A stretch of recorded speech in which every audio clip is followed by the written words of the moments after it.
歡迎來到 HR3878嘅頻道，記得訂閱同 like 嚟支持我哋啊！歡迎乘搭九龍巴士公司682線，本班車將由大堂開往元朗，迎點，中途將有廣播提示各位乘客落車，祝各位旅途愉快。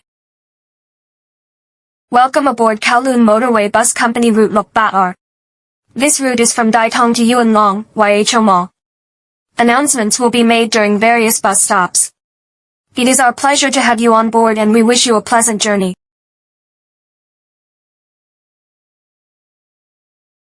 下一站，迎點。Next stop, YHO. 勇気を出して迷わずに行こう君だけを思う胸の中で恥ずかしがらず今を永住輝く未来へ飛び込も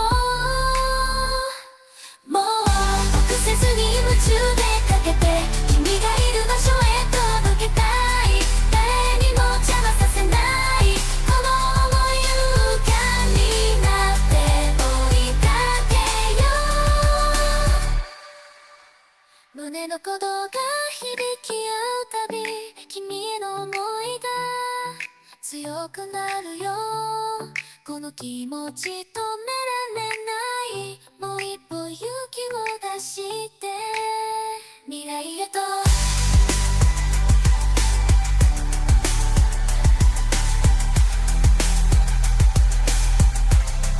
我哋已經到達元朗，迎點，巴士總站，請所有乘客落車，多謝乘搭九龍巴士公司682線。We have arrived Yuanlong, YHO Mall, bus terminus. All passengers, please leave the bus compartment. Thank you for traveling with Kowloon Motorway Bus Company.